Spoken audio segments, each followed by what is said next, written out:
Hello everyone and welcome to the channel. I'm Emmanuel, I'm a 737 pilot and a member of PMDG's tech team. Welcome to this video where I'm going to talk a little bit about time acceleration and show you some of the time acceleration features that are integrated into PMDG's Boeing 737. Now, if you just think time acceleration is unrealistic and therefore don't want to use it, then do at least bear with me for the first minute or two, because I will have a little discussion on it over here as well, which I'm going to expand on a little bit more during the cruise phase of this flight. We're currently taxiing out from Denver Airport in Colorado, and we are heading over for 2 hours and 10 minutes flight towards Detroit. Now, this is a service that is operated really often and a typical Boeing 737 route, but do be aware that there are quite some flight simmers who don't really want to fly these routes because they are just too long and it wastes too much of their time. Yet they are typical Boeing 737 routes. Now, I'm going to do this one in the 900s, however, what I say in this video is applicable to every single 737 out there. Now, if you think time acceleration is unrealistic, then yes, of course, in real life we can't go that fast, but in Flight Simulator we have the beauty of not having to worry about too many things. So, let's go. Before takeoff checklist. Before takeoff checklist. Flaps. Flaps 5, green light. Stabilizer trim. 6.0 units. Before takeoff checklist completed. Before takeoff procedure. Okay. Cabin crew, take your seats. Clear on the approach.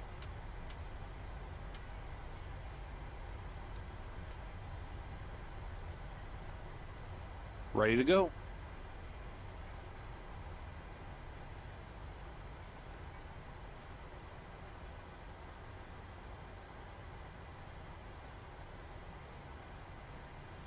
Takeoff.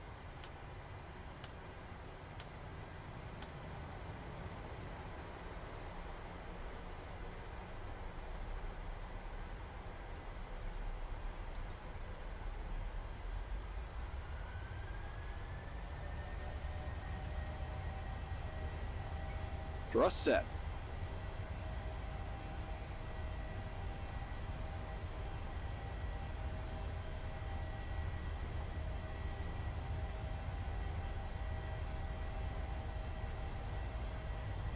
$80 knots. Checked.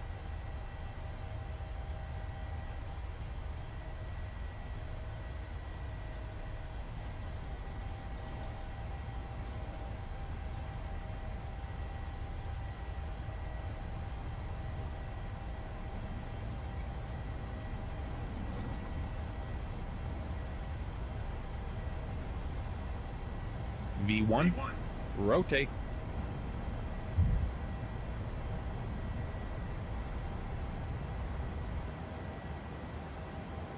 Positive rate. Gear up. Gear up.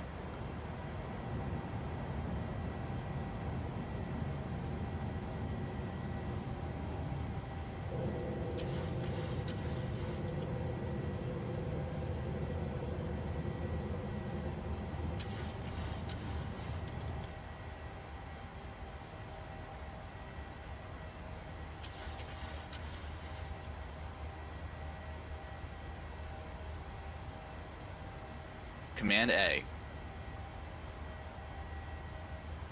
Flaps 1. Speed checked.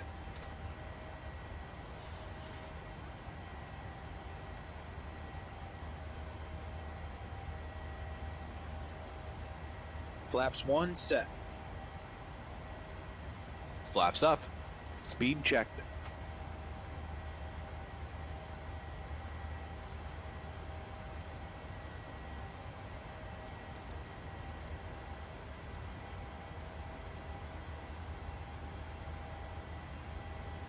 Flaps up, set.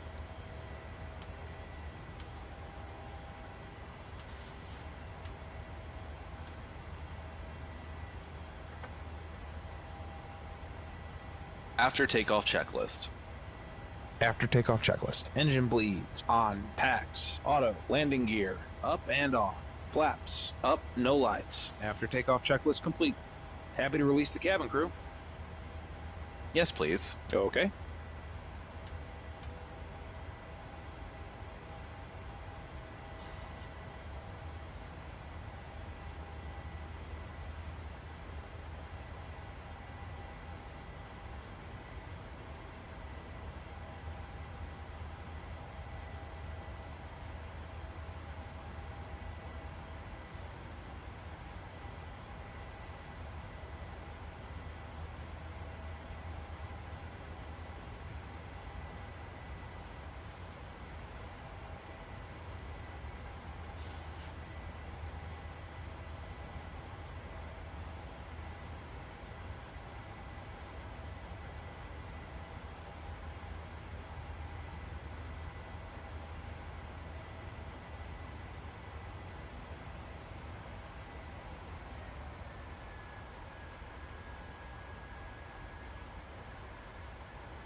$10,000.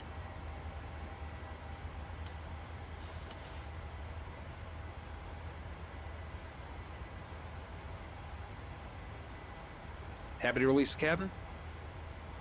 Yes, please. Okay.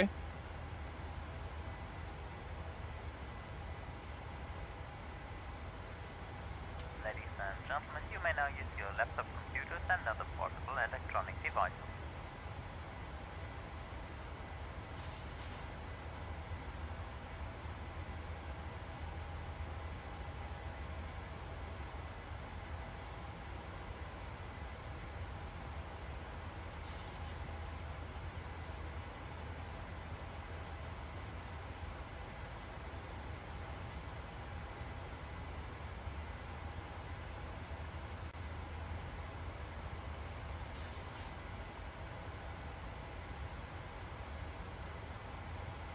And with this, all our departure preparations and our after takeoff preparations are completed.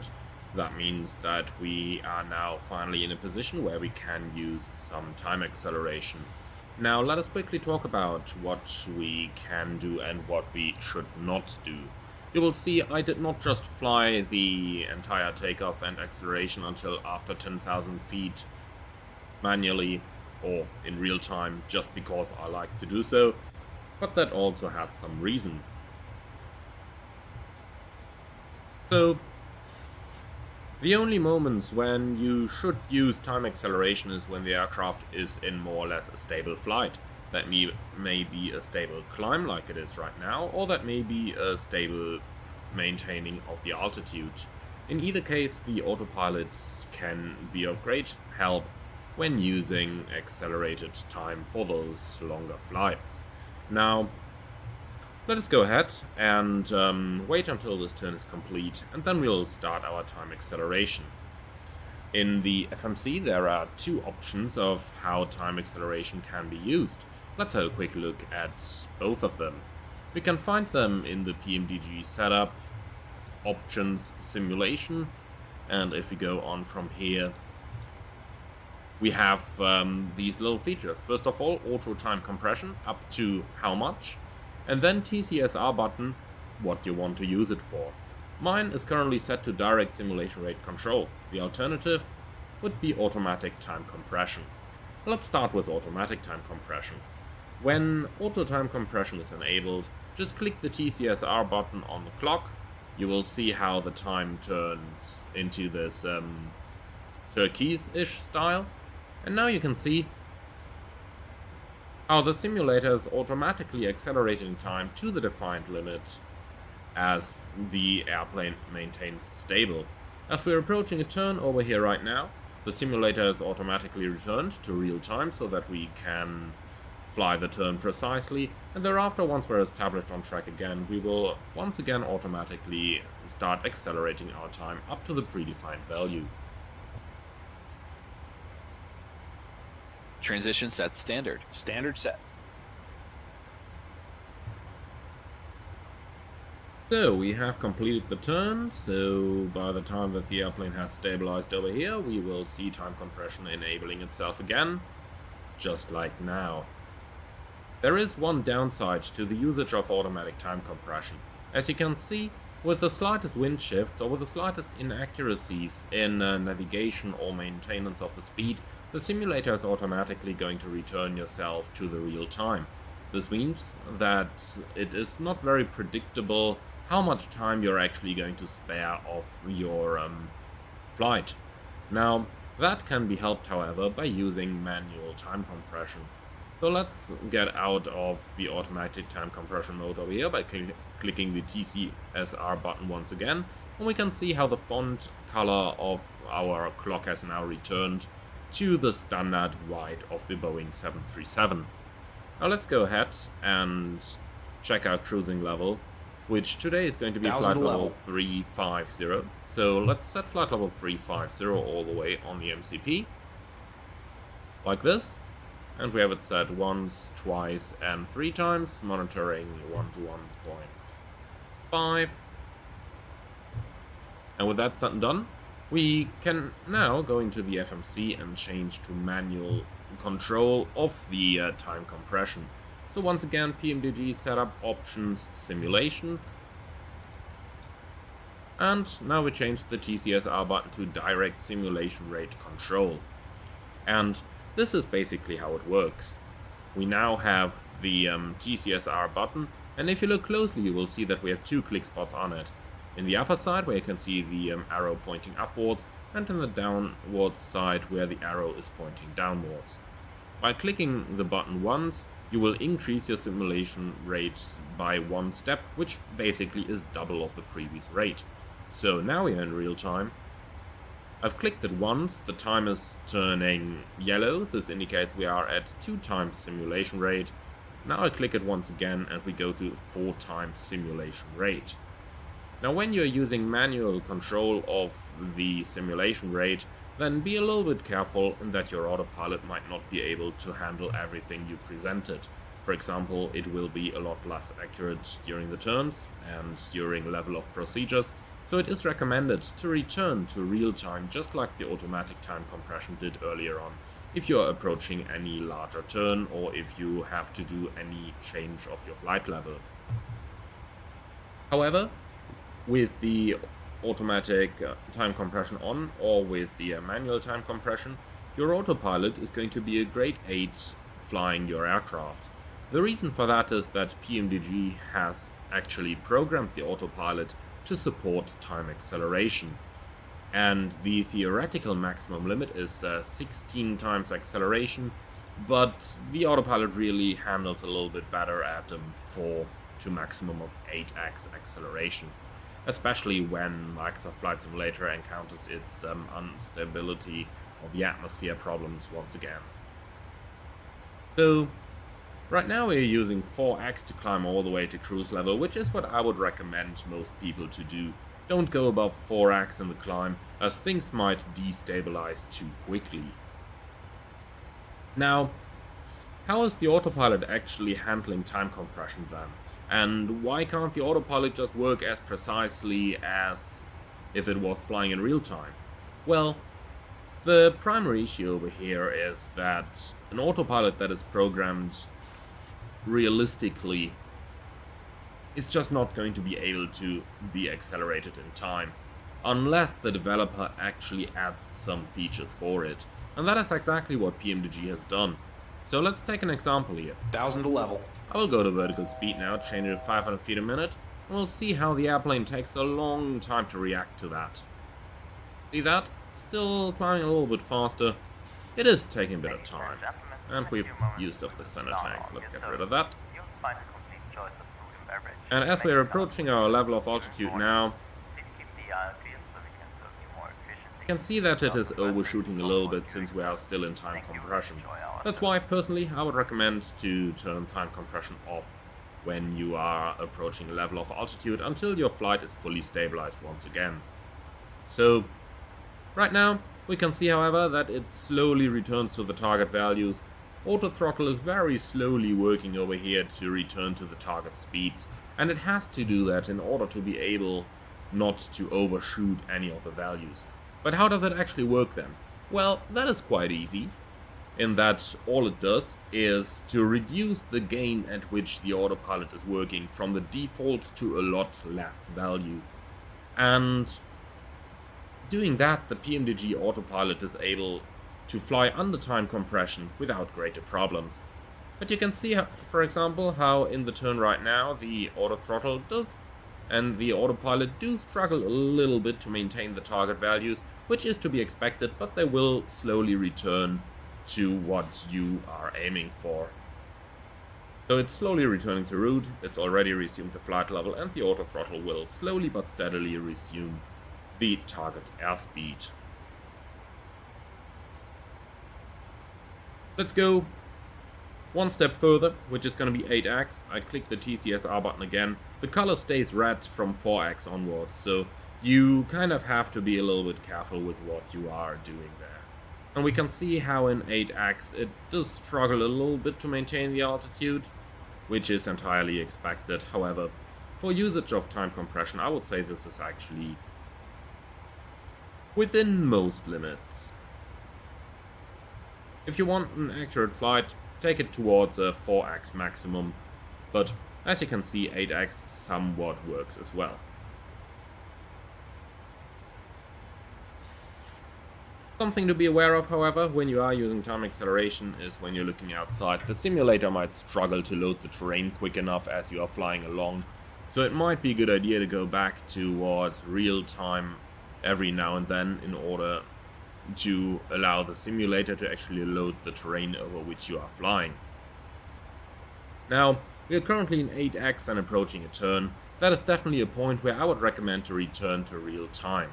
Now, there are two ways to return to real time when you have the TCSR mode set to manual control of the simulation rate. One of them is a little bit easier than the other. First of all, we still have our two arrows on the TCSR button, which are up for increased acceleration rate, and down to return us immediately to real time. Like this. So a single click on the downwards arrow is always going to bring us back immediately into real time. But let's say we were flying along. I just enabled it while we were climbing, that's why we've climbed up a little bit higher. So we are in 8x once more. Let's say you forgot it. If you click that clock button, it brings you immediately back into real time on an instant, provided you are in direct sim rate control mode. If you are in auto time compression mode like now, then the clock button is actually also going to turn it off, but you will also be able to run the timer manually.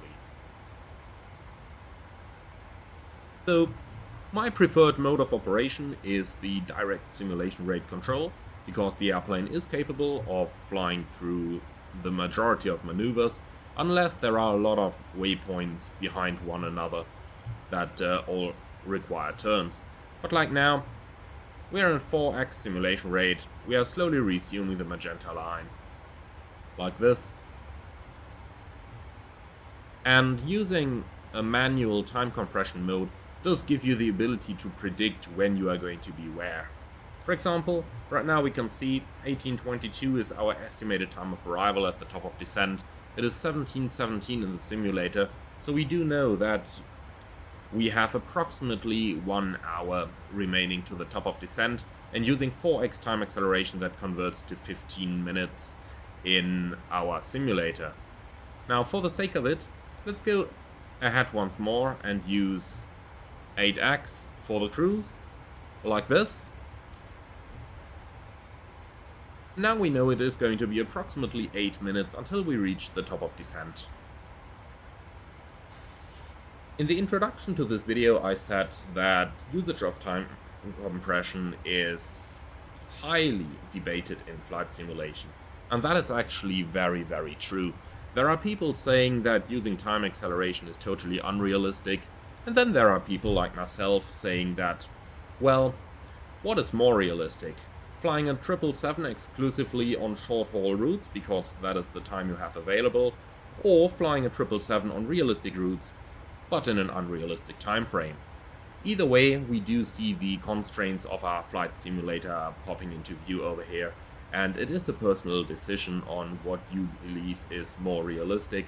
but in my opinion, especially when you are performing those longer flights, using time acceleration is a good option in order to fly realistic flights and maybe even fly them during the realistic time. For example, most eastbound long-haul flights are going over the night, and I tend to say the majority of flight simmers either just starts their flight and then goes to sleep, or doesn't even start their flight in the simulator at all, and just flies it over day rather than flying it during the realistic time overnight. Therefore, time acceleration, in my opinion, is a very good tool that enables you to fly realistic flights in realistic time frames. Now let us quickly talk about how much you can actually accelerate a flight then. Of course, that depends very much on the amount of time acceleration that you are going to use. What I can tell you is that using auto time compression is roughly going to expedite your cruise flight by approximately 50% if you've set auto time compression to a value of 4x. Now, that is going to naturally change for different reasons, such as gusts and weather and how often you have to make turns, which all bring you back into real time and then slowly accelerate you once again. If you're using manual time compression, however, don't expect to just cut the flight time short by the amount of time compression that you want to use. So let's say, for example, you want to do a transcontinental flight in the United States, taking you from the east to the west coast. Those mostly take like 5 hours in real life, but don't think that if you want to use 4x you can do it in 1 hour and 10 minutes. First of all, things like the approach and the departure that you're flying usually take at least 20 minutes in real time, and then on top of that you will be thrown out of time acceleration every now and then, for example to conduct turns or to prepare your descent. In other words, I started this video while we've been taxiing toward the runway in Denver, and I'm going to continue this video all the way to our landing in Detroit. Now, at this point, I can't quite tell you yet how long that is actually going to get, but what I can tell you is that I do expect this roughly 2 hours and a bit flight in real time. So the planned time for the flight is 2 hours and 12 minutes according to SimBrief. So I do expect to cut this 2 hours and 12 minutes flight down to maybe 45 minutes-ish by using 8x time acceleration in cruise and 4x time acceleration in the climbs and in the descents. Plus, of course, flying the real fun parts of the flight, such as takeoff, departure, approach and landing in real time. Now, you can use time acceleration during the taxi as well, but you have to be very, very, very careful on your rudder pedals. Do minimal inputs only, and personally I would recommend to use time acceleration during taxi only on long straight lines. Don't try to take any turns with it, because chances are your aircraft is totally going to overturn. We are now approaching a little turn here over that VOR Delta Bravo Quebec, and I will keep the simulator in 8x time acceleration. You can see how the autopilot very, very gently banks that airplane to approximately less than 10 degrees. And of course it is going to overshoot the magenta line with that. We can see how we now have 2 miles of deviation right off track, but in turn the autopilot is able to keep control of the aircraft and keep it flying along the planned route. Depending on the add-on aircraft that you are using, there are several different possibilities of what might happen when you're using time acceleration in cruise. Some of them will not be able to cope with it at all. That is, for example, thinking about the Phoenix Airbus or the A310. Now, the Phoenix does support 2x time acceleration these days. However, if you really want to achieve something meaningful, then you probably want to go faster than 2x. Now, in the A310 especially, things would have been interesting, seeing that the A310 is a long-haul airliner. However, I figured that using more than 2x time acceleration does cause the A310 to lose control and eventually end up in a phugoid-like maneuver, which is eventually going to lead you into a stall. Therefore, As far as I'm aware, the 737 at this moment is the only aircraft that supports more than 2x time acceleration, leading you to approximately 8x in a usable manner. 16x is possible as well, but you have to be really careful there. Now, you can see in 8x we're going a little bit left-right of the route, and as we're approaching that Bravo Alpha Echo VOR, the autopilot gets a bit more responsive to get us back on track.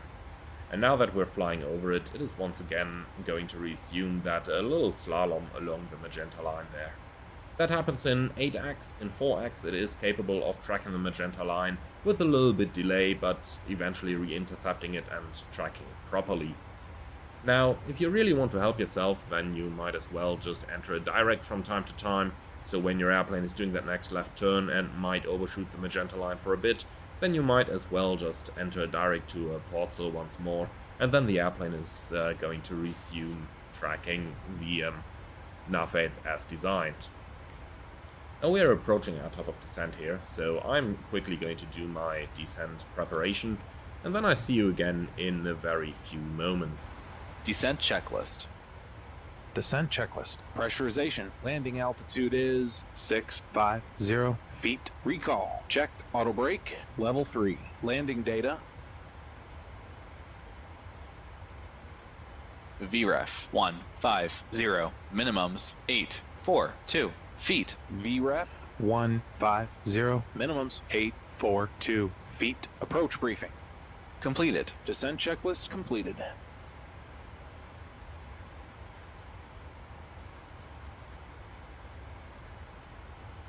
Alright, with that our descent checklist is completed and the approach preparations are done for an approach to runway 22 at Detroit International Airport.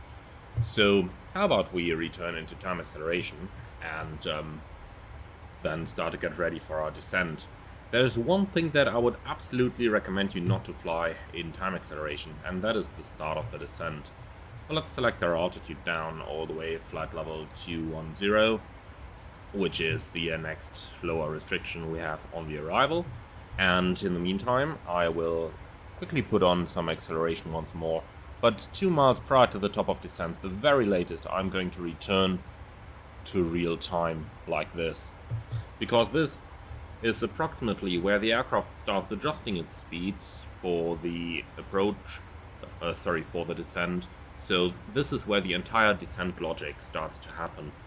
Now, if you do keep it in time acceleration while you cross the top of descent, the airplane is eventually going to start its descent as well. However, chances are you will overshoot the VNAV path so much that it is going to switch from VNAV path mode into VNAV speed mode, therefore paralleling the glide path rather than following it.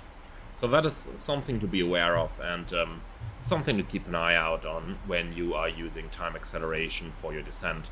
However, once the aircraft has stabilized in the descent like we do see right now, you can use time acceleration once again. Personally, I would recommend not to go above 4x time acceleration. So, we're in 4x right now. We can see the airplane is doing a pretty good job in maintaining its path and not losing its speed as well. Some minor deviations like you see right now can certainly be expected, and that is something I would not worry about. Now, approaching a large turn like the ones at Bucky up here, the moment the airplane starts to enter the turn is the latest moment where I would personally recommend to turn time acceleration off once again. Of course, if you're using automatic time acceleration, that is all going to happen for you and there is nothing you need to do about it. However, if you are using time acceleration in the manual mode, then it is recommendable to leave accelerated time at that moment. Something else you can do if you really want to expedite your flight is to select the MCP altitude all the way down to the platform, which in our case is going to be 2000 feet, and let VNAV mode take care of any restrictions that are on your arrival. So VNAV path is going to obey any of the restrictions we have along the route, which we can view using the data prompt up here by the way.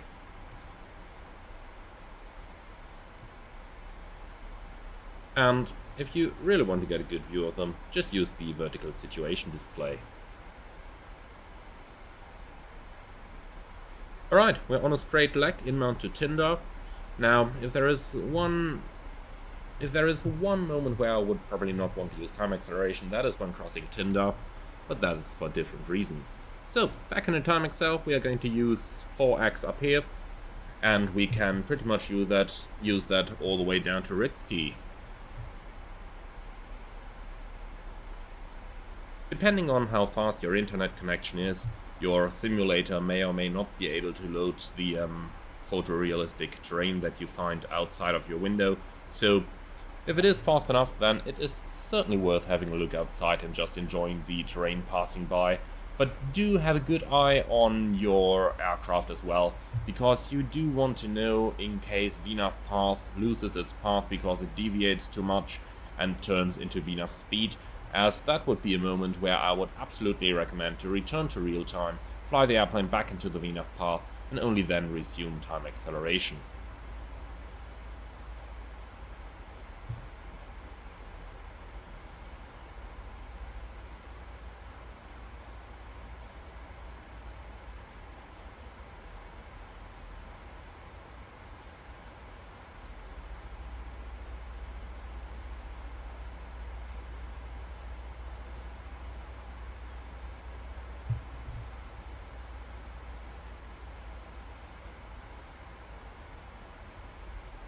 Transition set altimeter 3001. 3001 set. Okay, that's the altimeter reset. Let's go back to acceleration.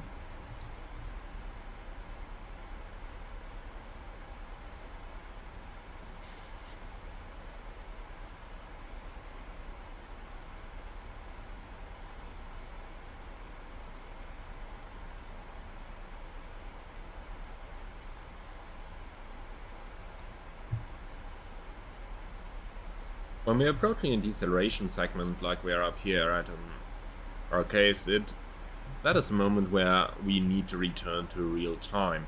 So as we're about to overfly the decel point, we will click on the clock button once again to go back to real time, as the airplane is not really capable of reducing its speed slowly while under time acceleration.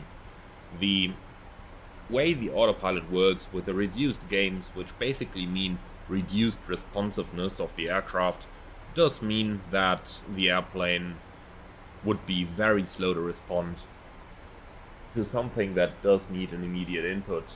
Keep in mind, a real-life autopilot is certainly not designed for time acceleration, so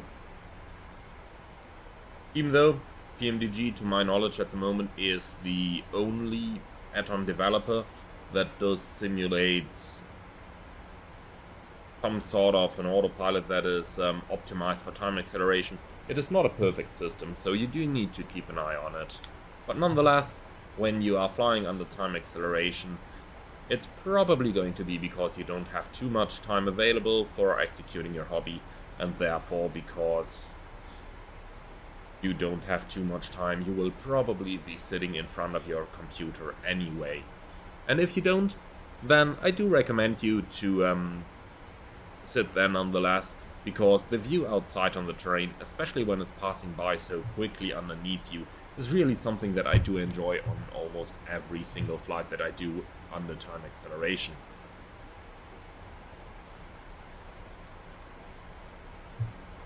So approaching the next deceleration point over here again.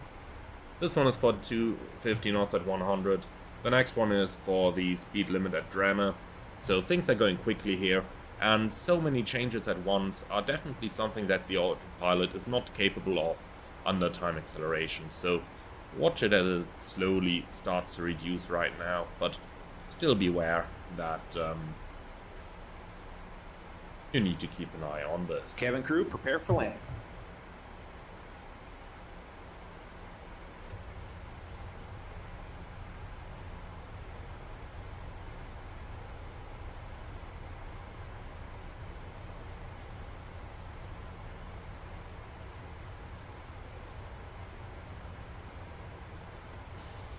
$10,000.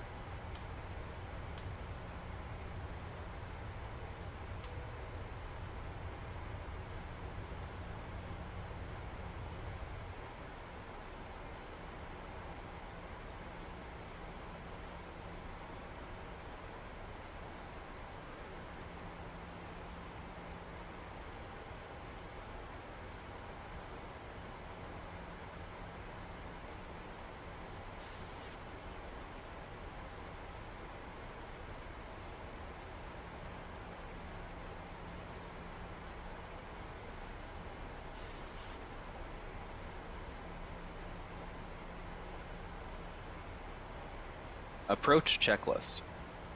Approach checklist. Altimeters. 3001 set. 3001. Set. Approach checklist completed. If you're operating the aircraft in manual modes such as heading select or level change, time acceleration is of course available for you. Just keep a very good eye on what is actually going on outside so that you are able to intervene timely, and personally I would not recommend to fly turns in heading select with time acceleration, however the aircraft is capable of performing them. Let's enter direct to the final approach rigs in our FMC right now, and then see how the airplane is going to do this. In order to comply with safety regulations, the cabin crew will now complete the final check of the cabin. If you have some service items left over, please hand them over to the cabin crew. So let's attempt a little turn to the left now, heading 120.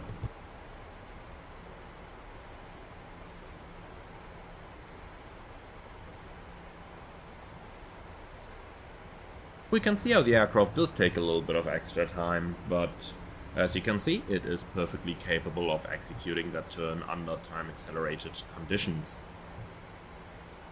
Now, this is going to be Flight the deck. moment... Okay, thanks. Cabin to cabin is secure. Okay, so this is going to be the moment where I will return to real time now in order to proceed with the approach. Let's enter an extended center line, and then from there we will slowly start slowing our aircraft down for the approach on a nice intercept heading, something like 1.5. Let's actually make it 1.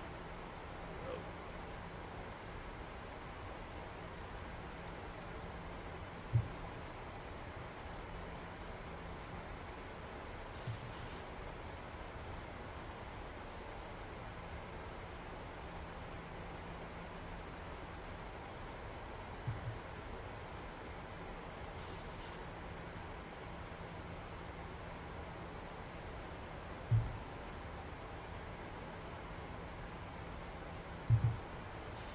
Something that really goes down under when you are using time acceleration on a manual segment like we just did is your awareness of the aircraft's energy state.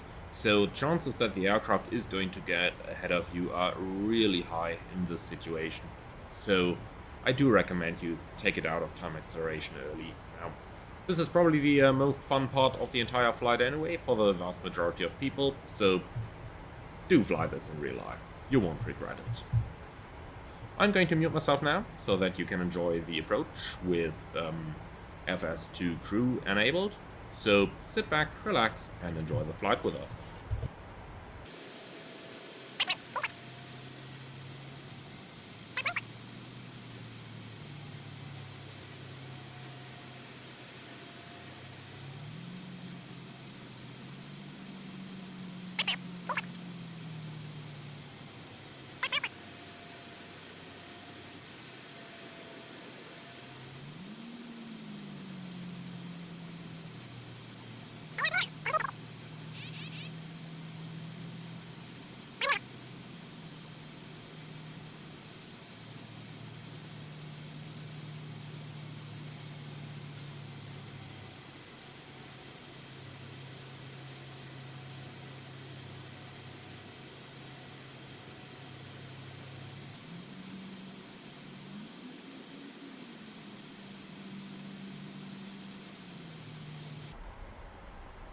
Gear down. Flaps 15. Speed checked. Gear down. Final approach fix. Height checked. Missed approach altitude is set. Flaps 15 set. Flaps 25. Speed checked. Flaps 25 set. Flaps 30. 1,000 feet. Not stable. Speed checked.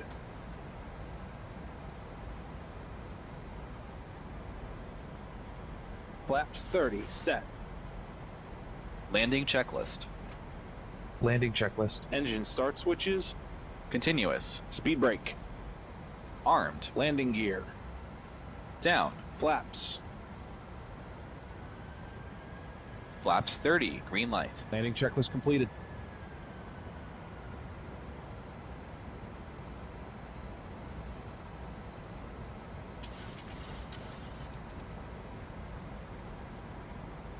Cleared. 500. 500 feet. 400.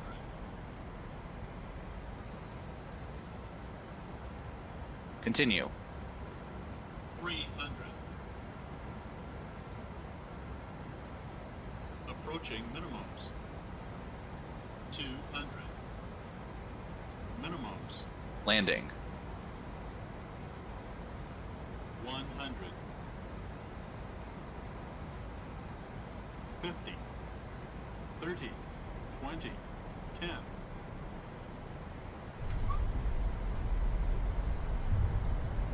Speed brake up.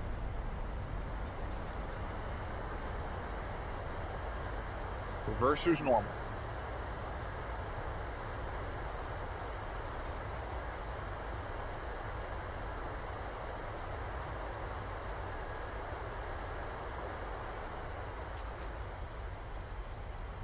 "60 knots. Checked. And with this, though, I would like to welcome you all to Detroit Airport. Ladies and gentlemen, just landed at our destination. Please keep your seatbelt fastened until you've reached the final parking position and the fasten seatbelt signs above you switched off. Please open your windows careful to avoid luggage falling out and also refrain from smoking until you've reached the designated smoking area in the terminal building. On behalf of the entire crew, would like to say goodbye to you now. It was a pleasure for us having you aboard today, and we hope to see you soon on one of our flights. Thank you once more. For you all the best, take care. Cheers and bye-bye. And with that, you are very warm welcome to Detroit Airport. I hope that you have enjoyed this little tutorial on how to use time acceleration.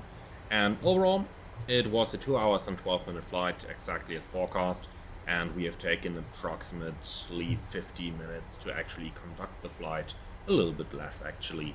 So that is what you can achieve using time acceleration, and in my opinion it is a very good alternative to when you want to do your realistic flights, but just don't have the possibility to do them because you don't have enough time available.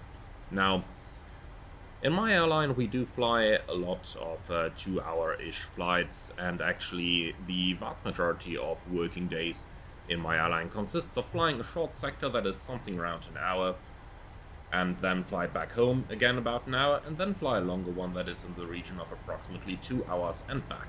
So if you do want to fly those longer sectors but just don't have the time available, I can very much recommend you to use time acceleration, as it does make it possible to fly these flights. However, be careful to follow the advice that I've shown you. Be careful to take the aircraft out of time acceleration and when you're approaching a series of larger turns, and be a little bit careful with all those deceleration and acceleration segments during your departure and your arrival. This is going to be it from my side. I would like to thank you very much for joining. Hope that you have enjoyed the flight with us. If you did, like, comment and subscribe, and do let me know what you think about using time acceleration. Now, I would like to say goodbye to you now. Thank you very much for being with me, and I'm looking forward to see you all again, hopefully very soon.